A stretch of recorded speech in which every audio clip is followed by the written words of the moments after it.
साधु और डकायत गोटे जंगल जड़े दुर्दांत डकायत रोला से ही जंगल दे जाउथिबा लोकों आगकू से खंडा धरी डेई पड़ुथिला एवं सेमानक बेकरे खंडा लगाई पचारुथिला, धनरत्न प्रिय ना तम जीवन प्रिय। प्राय समस्ते कांदी काटी जीवन भिक्षा करुथिले एवं पाखरे थिबा धनरत्न ताकू देई दउथिले। बेले बेले अवश्य केही केही साहसी लोक अस्त्र धरी तार मुकाबिला करुथिले, किंतु डकायत थिला शस्त्र विद्यारे पारंगम। तेणु से प्रतिवादी को हत्या करुथिला और संपत्ति लुटि नेउथिला। डकायत को केही जबत करि पारु नथिले। दिने सेई बाटे जाउथिले जणे सन्यासी। से जाउथिबा बेले हठात से भीषण दर्शन डकायत तांका आगको कूदी पड़ी चिराचरित भावे कहिला, धनरत्न तमर प्रिय ना जीवन तमर प्रिय। सन्यासी एथिरे भय पाइबा तो दूरर कथा हसिबाकू लागिले। डकायत आश्चर्य होइगला। तापर से आहुरी जोरे पाटिरे कहिला, शीघ्र जहा अछि देई दियो, नहले तमकू मारिदेबी। सन्यासी कहले, बाबू तू एमिति मांकड़ भलिया डिया कुदा करी मोते धमकाइबू नहीं। मो पाखरे किछि धन नहीं, एबे रहिला जीवन। जीवन प्रति भी मोर लोभ नहीं। तेणु मो लागी एभली मूल्यहीन कथा लागी तू एमिति पिलांक भलिया होना। साधुंक कथारे डकायत चहली गला। से एमिति लोक आगरू देखि नथिला। से भाबिला सतरी मोहई मनरे हराइबार भय जन्माए एवं हराइबार कष्टरू वंचित लगी लोके व्याकुल हुअंती। से एमिति भाबुथिबा बेले साधु सेठारू चली जाइथिले। गपटी सरी जाइछि। गपटी थिला साधु और डकायत भितरे। साधु डकायत भितरे केमिति चलीथिला कथाबार्ता। गपटीरू बहुत किछि कथा शिखिबार अछि। साधु पाखुरु बहुत किछि शिखिबार अछि। डकायत भी साधुंक पाखुरु बहुत किछि कथा शिखिछि। डकायतटी जंगल रे रही सबुबले डकायत काम करुथिला। तार काम थिला लोकमानकु हैरान करिबा, लोकमानक उपरे आक्रमण करिबा, आउ जंगल भितरे लोकमाने जो जिनस नेकी जाउसंती ताकु सबु छड़ाई निज पाखकु नहीं जिबा।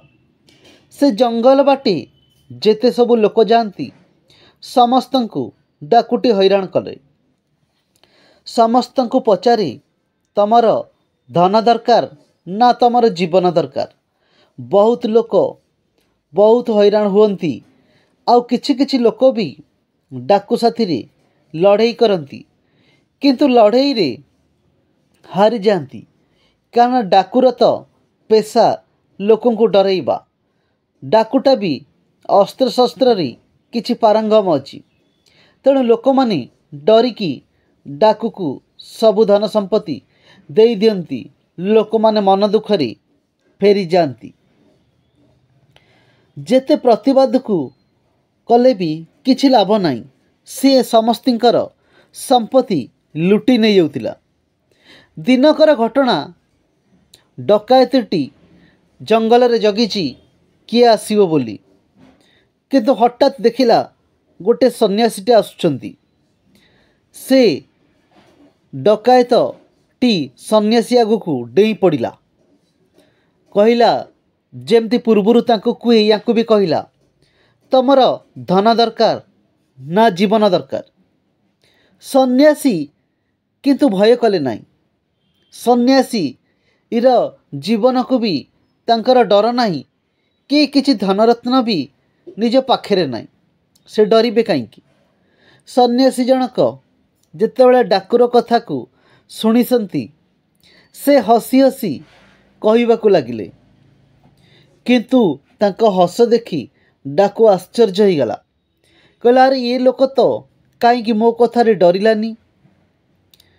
तापर डाकुटी सन्यासी को कहला तम पाखरे शीघ्र जा अच्छी मते दे दियो नहले तुमको मारिदेवी। हेबले सन्यासी जहाँ कहले डाकू से पूरा आश्चर्य हो गला। सन्यासी का कथा शुणी डाकू भी बदली गला।